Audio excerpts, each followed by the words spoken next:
जय जगन्नाथ दर्शक बंधु, आज आम आपण नहीं आसीचु भारतर पुराण संपर्कित किछि साधारण ज्ञान प्रश्न एवं तार उत्तर।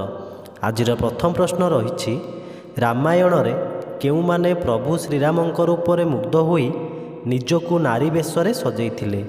ऑप्शन गुड़िक रही ऑप्शन ए मांकड़ माने, ऑप्शन बी ऋषि माने, ऑप्शन सी राक्षस माने ना ऑप्शन डी देवता माने।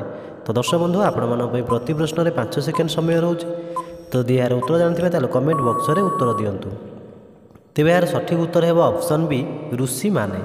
रामायण रे ऋषि माने प्रभु श्रीरामंक रूप में मुग्ध होई निजकु नारी बेश सजाइथिले। तो देखा परवर्ती प्रश्न, केउ प्रसिद्ध मंदिर शीर्ष भाग में एक सर्प शोभा पाए।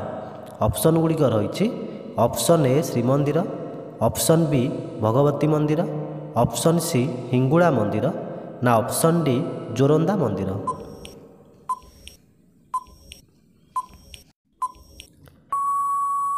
तेबे यार सठिक उत्तर है ऑप्शन डी जोरंदा मंदिर। प्रसिद्ध जोरंदा मंदिर शीर्ष भाग में एक सर्प शोभा पाए। परवर्ती प्रश्न, भक्त बलराम दासଙ୍କ समय रे पुरीर गजपति किए थिले। ऑप्शन गुड़िक रही option A Prataprudra Dev, option B Kapilendra Dev, option C Divya Singh देव ना ऑप्शन डी पुरुषोत्तम देव।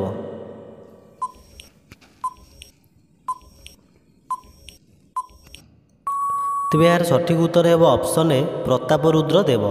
भक्त बलराम दासଙ୍କ समय पुरीर गजपति प्रतापरुद्र देव थिले। तो देखिए आपंकर परवर्ती प्रश्न, निजे पिंधिथिबा लुगा कानी रे बिंची न होइबा पई केउ पुराण रे बारण करा जायछि। ऑप्शन गुड़िक रही ऑप्शन ए अग्नि पुराण, ऑप्शन बी वायु पुराण, ऑप्शन सी लक्ष्मी पुराण ना ऑप्शन डी हरिवंश पुराण।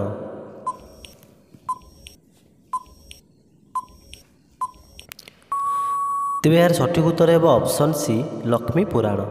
निजे पिंधिथिबा लुगा कानी रे बिंची न होबा पई लक्ष्मी पुराण रे बारण करा जायछि।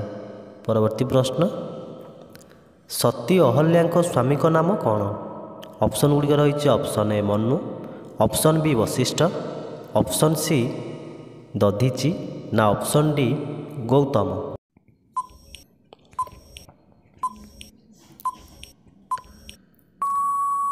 तेज यार सठिक उत्तर है ऑप्शन डी गौतम। सती अहल्या स्वामी नाम थिला ऋषि गौतम। तो जा परवर्ती प्रश्न को, केउं दिन संकट मोचन श्री हनुमान जन्मतिथि पालित हुए।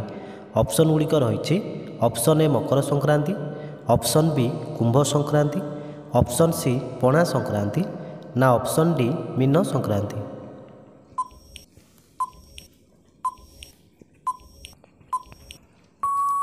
तेज यार सठिक उत्तर है option C Pana Sankranti.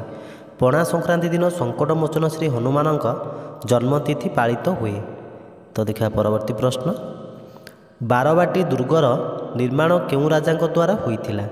Option गुड़िक रही ऑप्शन ए तृतीय अनंग भीमदेव, ऑप्शन बी चोड़गंग देव, ऑप्शन सी लांगुड़ा नरसिंह देव ना ऑप्शन डी पुरुषोत्तम देव।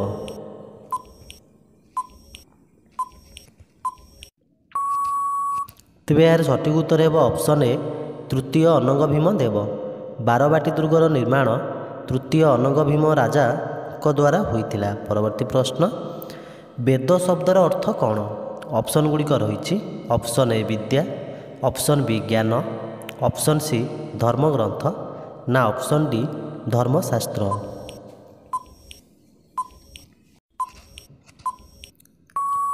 तेज यार सठिक उत्तर है ऑप्शन बी ज्ञान। वेद शब्दर अर्थ होउछि ज्ञान। परवर्ती प्रश्न, श्रीकृष्णଙ୍କର विद्या शिक्षा केबे आरंभ होइथिला।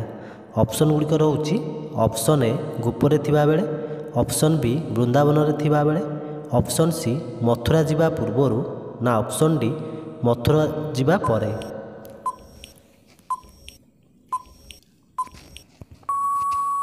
तेज यार सठिक उत्तर है ऑप्शन डी मथुरा जिबा परे। श्रीकृष्णଙ୍କର विद्या शिक्षा मथुरा जिबा परे आरंभ होइथिला। परवर्ती प्रश्न, सांब दशमी रे काहार पूजा करा जाए। ऑप्शन गुड़िक रही option A Garuda, option B Surya, option C Chandra ନା ଅପସନ୍ ଡି ଇନ୍ଦ୍ର।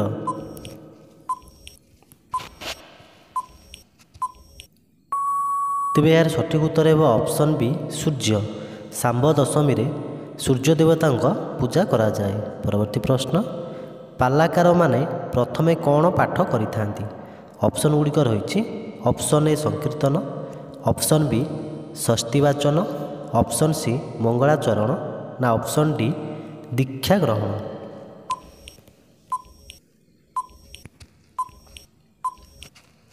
ତେବେ ଏହାର ସଠିକ୍ ଉତ୍ତର ହେବ ଅପସନ୍ ସି ମଙ୍ଗଳାଚରଣ। ପାଲାକାରମାନେ ପ୍ରଥମେ ମଙ୍ଗଳାଚରଣ ପାଠ କରିଥାନ୍ତି। ତ ଦେଖିବା ପରବର୍ତ୍ତୀ ପ୍ରଶ୍ନ, କେଉଁ ଦେବତାଙ୍କ ବାହନ କାଉ? ଅପସନ୍ ଗୁଡ଼ିକ ରହିଛି ଅପସନ୍ ଏ ଶନି ଦେବତା, ଅପସନ୍ ବି ରବି ଦେବତା, ଅପସନ୍ ସି ମଙ୍ଗଳ ଦେବତା, ନା ଅପସନ୍ ଡି ଚନ୍ଦ୍ର ଦେବତା।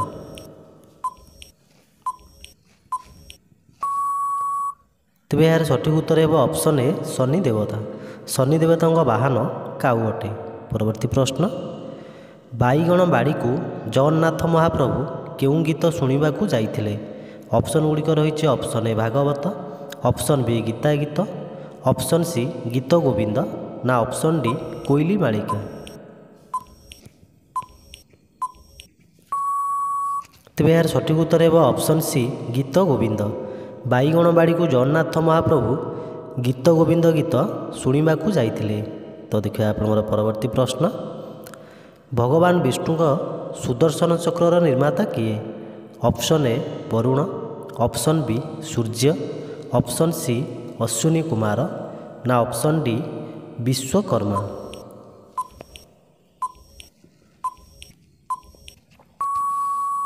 ତେବେ ଏହାର ସଠିକ୍ ଉତ୍ତର ହେବ ଅପସନ୍ ଡି ବିଶ୍ୱକର୍ମା।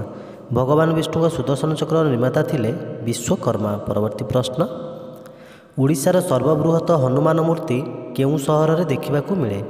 ଅପସନ୍ ଗୁଡ଼ିକ ରହିଛି ଅପସନ୍ ଏ Cuttack, option B Balangir, option C Rourkela, ନା ଅପସନ୍ ଡି ଯାଜପୁର।